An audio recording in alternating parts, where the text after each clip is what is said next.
gusto kong ipagpatuloy ang aking manifestation bilang endorser ng pang-apat na verified complaint na si Atty. Cabrera mismo ang nagsabi. Tungkulin ko na tiyakin na ang bawat detalye at ebidensya ay mailatag ng maayos sa harap ng komiting ito. They were alleging that the hearing is already on a fishing expedition. Just to follow up on the subpoenas that were issued, did you see anything wrong with any of the subpoenas issued by the House Justice Committee? But there's a limit to what they can subpoena. Essentially, they should not try to improve the evidence submitted by the complainants. They should examine what are the evidence submitted by the complainants. If they go beyond that, there's fishing expedition already. So, it's incumbent on the complainants to submit this evidence rather than to use the powers of the Congress to gather evidence that they don't have. So you agree with the defense team that this is almost akin to what is happening is a fishing expedition? I think there is a point there because the evidence that is being sought does not come from the complainants. It is coming from the committee. That should not be the case. Via the issuance of subpoenas. Yeah, All right. I think that is questionable. Ang pakiusap ko lang po sa ating mga abogado, kasi hindi po ako abogado eh. Ang pakiusap ko lamang sa ating mga abogado, do not put loopholes in the law. Yun ang pakiusap ko. Huwag nating bigyan ng loopholes yung batas. At huwag nating gamitin ng batas para makalusot tayo sa batas. Because I believe that the lawyers here believe in the Constitution.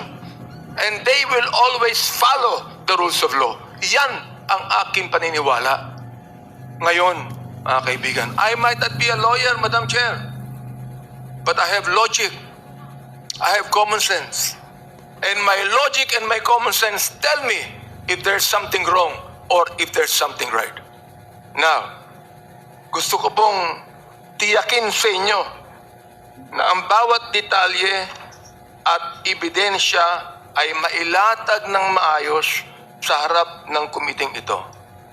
Wala po akong galit sa ating Vice President. Wala po akong personal na galit sa kanya. In fact, just to let you know and to let our people know that when she ran for Vice President, I supported her.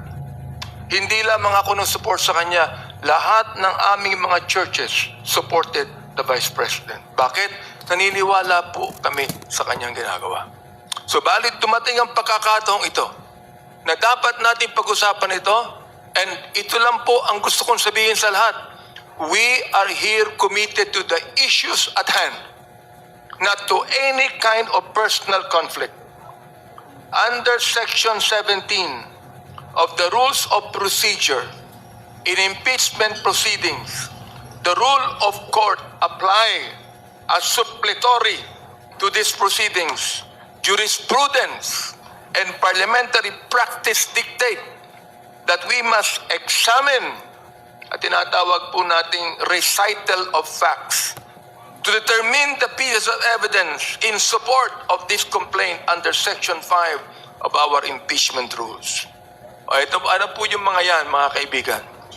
The core allegations, beyond confidential na tinatawag natin. Gusto ko pong tukuyin ang sinabi ni Ramil Madriaga.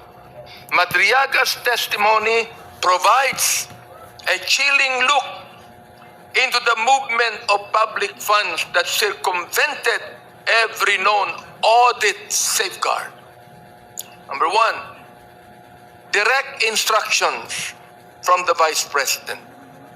Madriaga identifies himself as a close ally and leader, stating he was formally introduced to then Mayor Sara Duterte in 2018 and tasked with intelligence gathering. Hindi ko po yan inimbento. Nagalagay po yan sa affidavit ni Ramil Madriaga na aking hawak ngayon. Kung ipapakita ko itong affidavit na ito. Ito po, nakalagay lahat. Lahat ng babanggitin ko dito tungkol, natanggap ko rin yung ito, mas makapal kaysa sa unang affidavit. Hindi to convict. Sinabi na yan ni Madam Chair. So, we are here to determine a what? A threshold. To determine a threshold. This is a duty, not a trial. Ito ang tungkulin po ng committee ito. This is not a trial. Determination of probable cause is a constitutional mandate, not a legal destruction.